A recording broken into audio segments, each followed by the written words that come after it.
Viewers, हम पढ़ रहे हैं कक्षा 10वीं गणित की प्रश्नावली 3.4 के प्रश्न नंबर दूसरे का पहला। तो प्रश्न यहाँ दे रखा है, निम्न समस्याओं में रैखिक समीकरणों के युग्म बनाइए। तो हमें यहाँ रैखिक समीकरण के युग्म बनाने हैं और उनके हल यदि उनका अस्तित्व हो विलोपन विधि से ज्ञात कीजिए। तो हमें रैखिक समीकरण युग्म बनाने हैं और विलोपन विधि से हल करके आंसर बताना है। यहाँ पर तो पहला जो प्रश्न दे रखा है यहाँ पर, यदि हम अंश में एक जोड़ दे तथा हर में से एक घटा दे तो भिन्न एक में बदल जाती है। यदि हर में एक जोड़ दे तो यह 1/2 हो जाती है। वह भिन्न क्या है? तो हम इसको हल करेंगे। हल, और यहाँ पर क्योंकि भिन्न बोला है तो हम सबसे पहले लिखेंगे माना कि भिन्न। तो ये हमें मानना पड़ेगा कोई सी भिन्न। तो हम मान लेते हैं x/y भिन्न x/y है, जहाँ x अंश तथा y हर है। तो भिन्न, तो यहाँ हमने मान ली कि वह भिन्न x/y है। तो ऊपर वाली जो संख्या होती है वो अंश होती है और नीचे वाली हर होती है, इसलिए यहाँ x अंश और y हर है। तो यहाँ सर्वप्रथम हमें यहाँ बताया गया है कि यदि हम अंश में एक जोड़ दे तथा हर में से एक घटा दे तो भिन्न एक में बदल जाती है। तो हम यहाँ लिखेंगे इसी के अनुसार, सर्वप्रथम प्रश्नानुसार, ठीक है, प्रश्नानुसार क्या बोला है, यदि हम अंश में एक जोड़ दें तो हमारी भिन्न क्या है, हमारी भिन्न है x/y और यहाँ अंश x है और हर y है। तो यहाँ बोला गया है कि सर्वप्रथम हम अंश में एक जोड़ते, तो अंश में एक जोड़ दिया हमने तथा हर में से एक घटा दे, तो यहाँ से एक घटा दिया है तो भिन्न एक में बदल जाती। तो भिन्न क्या हो जाती, एक में बदल जाती। तो भिन्न एक हो गई यहाँ पर। तो इसको थोड़ा सा हल कर लेंगे। तो यहाँ पर है 1 के बटे 1 लिख सकते हैं, हम किसी भी संख्या के बटे 1 लिख सकते हैं।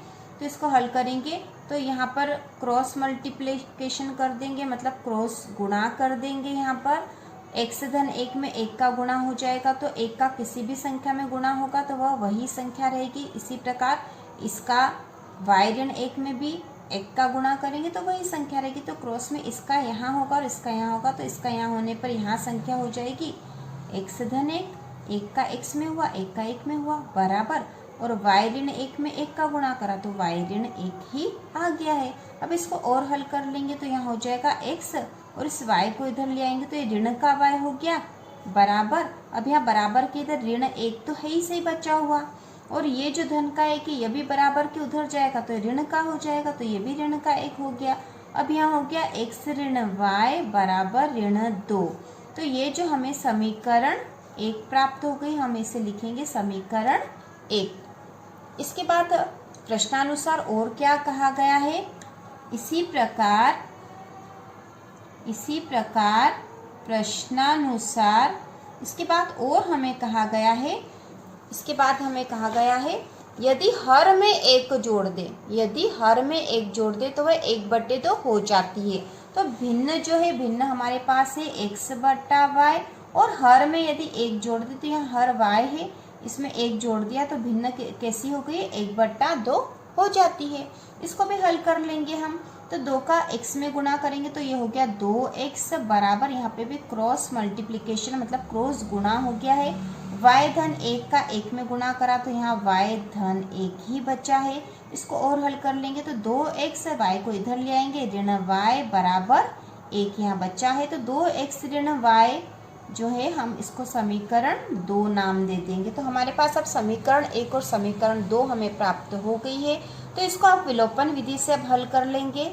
समीकरण 1 हमारे पास है x ऋण y बराबर ऋण 2, ये समीकरण 1 है। और समीकरण 2 हमें मिली है 2x ऋण y बराबर 1, ये समीकरण 2 है। अब हम विलोपन विधि से कैसे हल करते हैं, हम x या y के गुणकों को समान करके उसे हल कर लेते हैं। तो यहाँ हम आसानी से कर लेंगे। अब हम जैसे यहाँ पे y और y थे तो बराबर ही, इसलिए हम बिना गुणा के भी इसको हल कर सकते हैं, क्योंकि यहाँ पे y है, एक y है, ये भी एक y है, तो इसको हल यहीं से कर लेंगे। हम लिखेंगे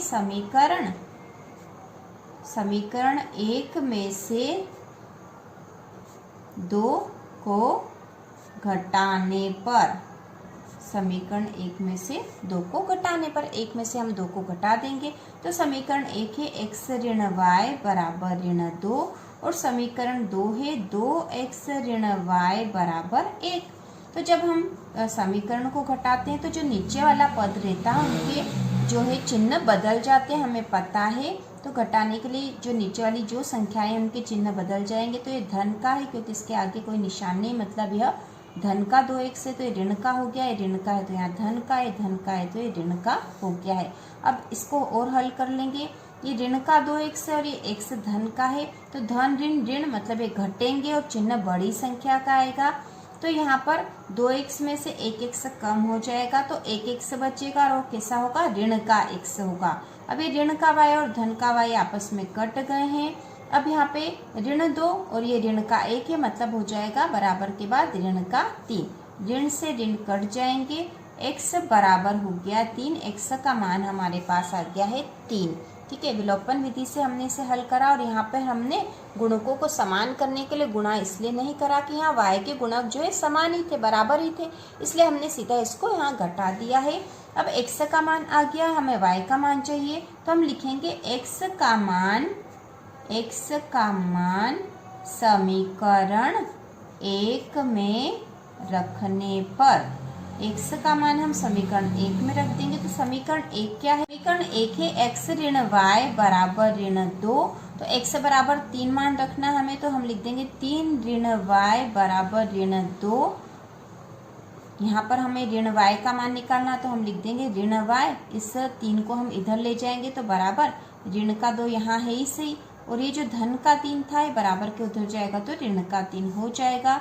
ऋण y बराबर ऋण का 2 ऋण का 3, तो ये दोनों ऋण ऋण वाली संख्या आपस में जुड़ जाएगी और चिन्ह हमेशा बड़ी संख्या का आएगा।